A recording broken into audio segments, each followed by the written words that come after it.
G.J. Hart is the Chief Executive of California Pizza Kitchen, and he joins me now. Thank you for being here. Much appreciated. Thank you very much for having me. So tell me a little bit about this trend in which we have heard over the last couple of weeks many major chains come out and say, by a certain future date, no more artificial ingredients. Well, artificial ingredients, what's next? There's GMOs, there's hormone-free, there's no preservatives. It goes on and on and on. It's really about having an overall strategy, and to us, it's all about giving the guests the highest quality food they can and ingredients that they can understand. Okay, now if customers start to come out and say, look, CPK, we want you to make a statement that says no more artificial ingredients in any of the foods you serve, is that the way that this would gain even more support from, let's say, your restaurant group?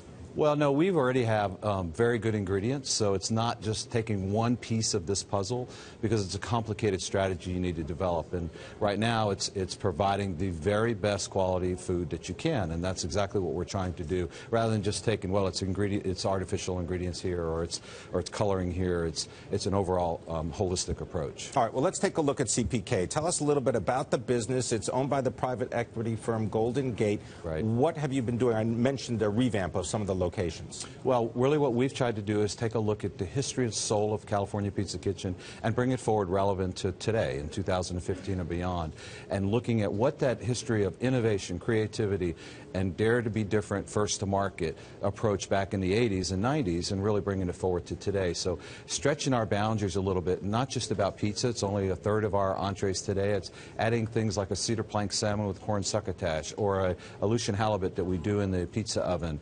We've added a ribeye steak, just items that can stretch our menu with unique flavor profiles, which is what we're known for. It's not just about pizza. Now, you've got over 400 locations, I believe? Almost 300. Almost 300, I beg your pardon. But you'd like to add, I think you're adding, what, anywhere from 15 to 18 new locations a year? Right. So right now we're busy transforming all of our restaurants with new menu, both food and beverage, as well as the look. Much more California-like, if you will. That's going very well. We're adding some new units in the U.S. We're growing significantly internationally, and we're pretty excited about what the future holds for us. Are those international locations, are those franchise agreements? They are. We have partners all around the world. Today we're in 15 countries, and we'll add a few more countries in the next few years. Tell us about the costs involved, because that's number one when you got to think about the restaurant industry. Cost of goods sold. What's happening? Well, we're very fortunate in that no particular protein that goes up or down really sways us that dramatically, because we have such a diverse menu.